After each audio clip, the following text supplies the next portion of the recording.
Well, Oleksandr Merezhko is the chair of the Foreign Affairs Committee in the Ukrainian Parliament. He joins us from Kyiv now. Thank you very much for being here on Al Jazeera.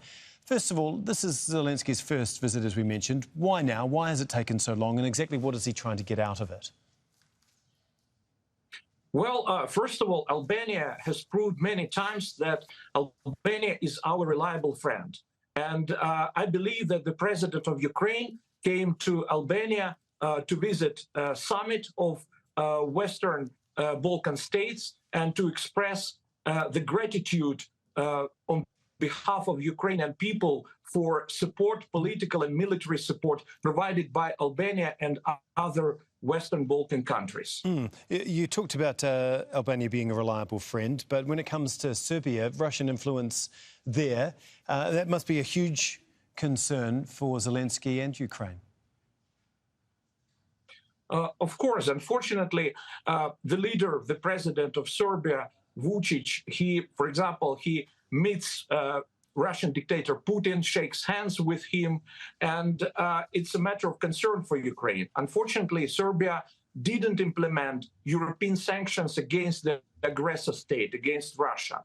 And Serbia, among people in Ukraine, is viewed as a Russian ally, unfortunately.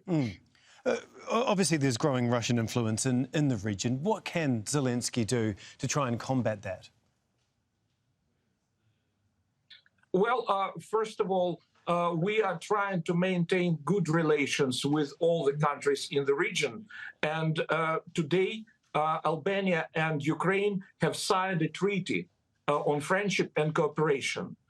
We expect Albania to join the project on the creation of special international tribunal on the crime of aggression committed by Russia against Ukraine. And as President and Minister of Ukrainian Foreign Affairs has put it, this visit will boost our relations with Balkan states. We know that Ukraine is in desperate need of more ammunition and weapons. We've heard that time and time again, especially over the last weeks and months. Zelenskyy at the summit has proposed the idea of a joint production. What is the chance of that happening? Europe is working on developing military capabilities to produce more artillery shells, because right now on the battlefield the situation is difficult because of the lack of artillery ammunition. To win this war of attrition, we need to have in adequate quantities ammunition. And Germany and other countries have started to develop their capabilities to produce more ammunition and, of course, to give more military and technical aid to Ukraine. Is the feeling in Ukraine, is there a feeling of people becoming demoralised here? Because we've seen not just losses on the battlefield, but also around the world, a lack of support or less support than there was a year or two ago.